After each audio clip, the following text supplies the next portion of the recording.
Olá! Dica de hoje: livro virtual, audiolivro ou livro físico? Então, qual desses você prefere? E antes da dica, curte o vídeo, segue o canal e compartilha com as pessoas que você acha que gostariam de escutar essa mesma dica. Então vê bem, cada um tem sua preferência, tudo bem. Vou dizer de cara a minha livro físico, vou já dizer o porquê. E o porquê que eu desaconselho as outras duas maneiras. Então, a maior parte da minha leitura é de livros físicos, e aí alguns livros são virtuais. Quando é que eles são virtuais? Quando eu não consigo mais o livro físico, quando não tem mais edição, então ou eu tenho que comprar, ou então eu tenho que ir atrás de algum PDF, porque não existe mais. Eu procuro em sebo, eu procuro em tudo e não tem mais, certo? Aí sim eu tenho que partir para o livro virtual. Mas eu evito de todas as maneiras, certo? Audiolivro, esse daí eu não indico de forma alguma, mas se a pessoa for cega, tudo bem, claro, né? Ainda tem o Braille que de repente é melhor. Por que é que eu digo isso? Porque a leitura de um livro, quando você faz no livro, vem cá rapaz, no livro físico, você tem o peso do livro, você tem um cheiro maravilhoso e você tem a grossura do livro. Aí, o que é que isso tem a ver?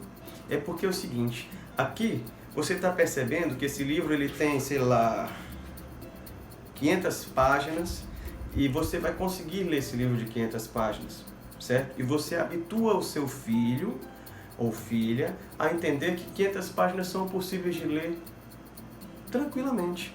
Ele não vai crescer, ele ou ela, pensando que o livro tem que ter 10 páginas. A história de Dorotinha Bolota de Neve são 10 páginas, com um monte de gravura, 2 linhas em cada folha. Tudo bem, cara. Você pode ler isso com seus filhos, mas literatura clássica, ela vai formar o seu filho ou sua filha com uma grandeza sem igual, diferente de todas as crianças que não passam por esse estudo da literatura clássica infantil, como deve ser feito. Então, o livro, quando você está lendo o livro físico ou o virtual, você está imaginando, certo? Você está imaginando aquilo tudo. Você está botando a entonação na sua cabeça de cada um dos personagens, você está imaginando as pausas da maneira que você acha dentro das regras gramaticais, mas da maneira que você consegue interpretar. Quando você pega um audiolivro, você está vendo a interpretação de outra pessoa, a entonação de outra pessoa. Pô, mas o cara lê muito bem, legal, mas o importante é que eu tenha essa prática de leitura, eu tenha essa prática de entonação, de imaginação e de projetar isso na minha cabeça, certo? O audiolivro ele já tira um pouco disso.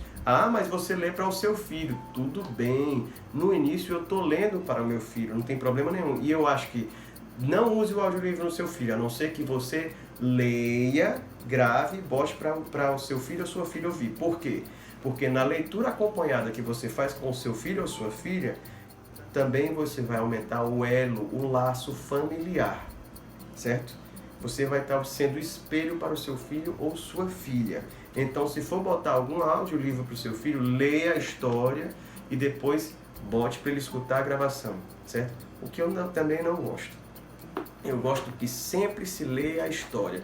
Mas meu filho pede muito para repetir. Pois é, aqui em casa eu não tenho isso. Ele assiste uma vez a um filme, eu procuro assistir outro. Eu sei que a repetição ela traz a paz para a criança. E eu tento fazer isso através da rotina com meu filho. Mas dos livros eu procuro ler um depois do outro. Dá certo. Até então tá dando certo. Então é o seguinte, desaconselho o audiolivro porque você está matando a possibilidade de entonação. Se você estiver lendo para o seu filho, que é uma maneira de ser um audiolivro, legal. Pelo menos você está ensinando a entonação que você gostaria de botar, que normalmente no audiolivro não vai ter, e você vai estar fortalecendo o laço. O livro físico, por que é que eu indico mais do que todos? Porque ele tem o peso, ele tem o cheiro, ele tem a quantidade de folhas e você vai estar subindo uma montanha, e transpondo aquela montanha. Você sabe que tem trabalho para fazer quando você vai ler esse tipo de livro e você se acostuma que a vida é assim. Para alcançar algo, você tem que trabalhar e ter um tempo daquele trabalho até você alcançar. E está aqui uma ótima maneira de você fazer isso. E o livro virtual, por que é que eu desaconselho? Porque ele não tem o cheiro, não tem o peso, você não pode riscar, você não pode marcar, a não ser que não tenha outra maneira. Bom, fica aqui a dica. Se puder, o máximo possível, livro físico. Fica com Deus e ótimo dia.